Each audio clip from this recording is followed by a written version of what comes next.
دوسرے زینے پہ حضرت جبرائیل نے دعا کی کہ خاک آلود ہو اس شخص کی ناک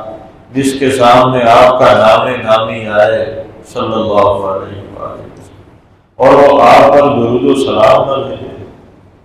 رسول اللہ صلی اللہ علیہ وآلہ وسلم نے کتنی مشقتیں اٹھائیں اس امت کے لیے، آپ صلی اللہ علیہ وآلہ وسلم نے کتنی جنگیں لڑائیاں لڑیں اس دین کی خاطر اور اس امت کی خاطر، اور ایسا درد تھا کہ آپ ساری ساری رات امت کے لیے رو رو کے دعائیں کرتے ہیں، سجدے کی حالت میں دعائیں کر رہے ہیں، رو رو کے لمبے سجدے کر رہے ہیں، عرفات کے میدان میں چلچلاتی دھوپ میں اونٹنی جیسی بے آرام سواری پر زوال کے بعد سے غروب تک اتنی لمبی دعا اس امت کے لیے آپ نے فرمائی کہ کوئی ماں یا کوئی باپ اپنی اولاد کے لیے ایسی لمبی دعا نہیں کر سکتا۔ ہم تو تھوڑی دیر بعد ہی تھک جاتے ہیں، جمعے کی دعا بھی شاید بعض لوگوں کو لمبی محسوس ہوتی ہو، بیانات کے بعد فجر کے بعد بھی دعا بعض لوگوں کو لمبی محسوس ہوتی ہے، چند لمحوں کی دعا ہوتی ہے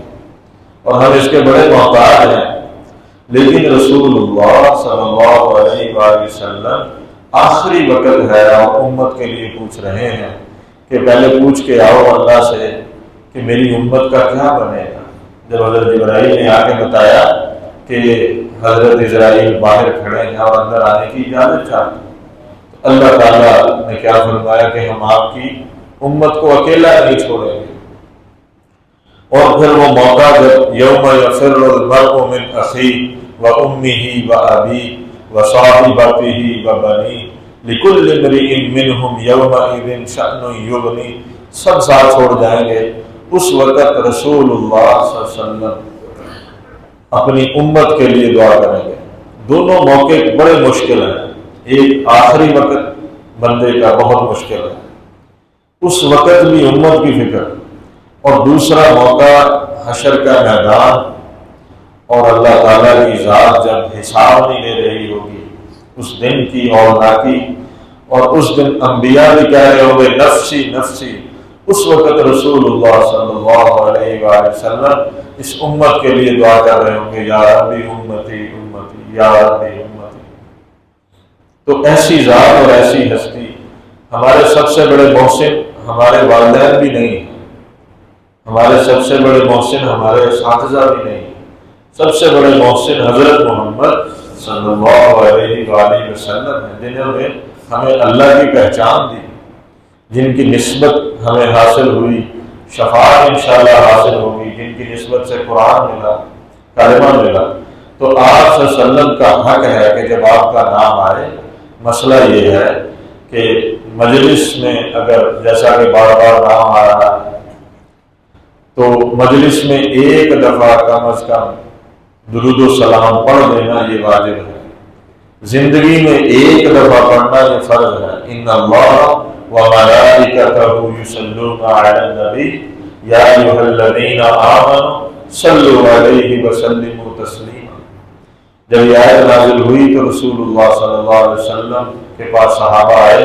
کہ اللہ کے نبی ہمیں سلام کرنا تو آتا ہے، درود بھیجنا نہیں آتا۔ تو آپ نے فرمایا قولوا، کہو اللہم صلی علی محمد وعلی آل محمد، سب ایک دفعہ نماز والا درود شریف پڑھیں، اللہم صلی علی محمد وعلی آل محمد کما صلیت علی ابراہیم وعلی آل ابراہیم انک حمید مجید،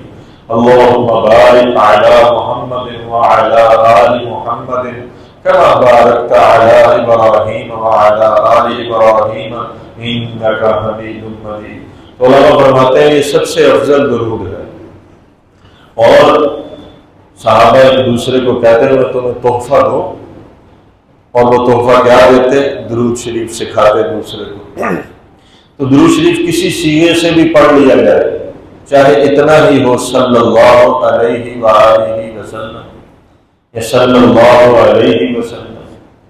یا صلی اللہ علیہ وآلہ وصحابہ وسلم، درود شریف جتنے بھی ہیں کسی سیغے سے بھی پڑھ دیا جائے تو وہ قبول ہے اللہ کے ہاں۔ لیکن ہمارے ہاں یہ ہے کہ ہم جب لکھ رہے ہوتے ہیں تو اس میں بڑا بخل کرتے ہیں، صرف سواد ڈال دیتے ہیں بھی کتنا ٹائم لگتا ہے صلی اللہ علیہ وسلم لکھنے، یا بول رہے ہوتے ہیں تو میں نے دیکھا بعض خطباء کو کہ باقی تقریر تو بڑی جو ہے وہ آرام آرام سے بیان ہو رہا ہے یا گفتگو ہو رہی ہے، لیکن جب حضور صلی اللہ علیہ وآلہ وسلم کا نام آیا تو درود و سلام کو بڑی تیزی سے گزار دیتے ہیں۔ تو یہ بخل کا موقع نہیں، کسی نے لکھ دیا تو جب تک لکھا رہا کوئی اس کو پڑھتا رہے گا، اس کا ثواب اس کو ملتا رہے گا، اور جب اس نے پڑھا تو انشاءاللہ وہ بھی قبول ہے۔ اور کیسے کہ ایک دفعہ پڑھنے پہ 10 رحمتیں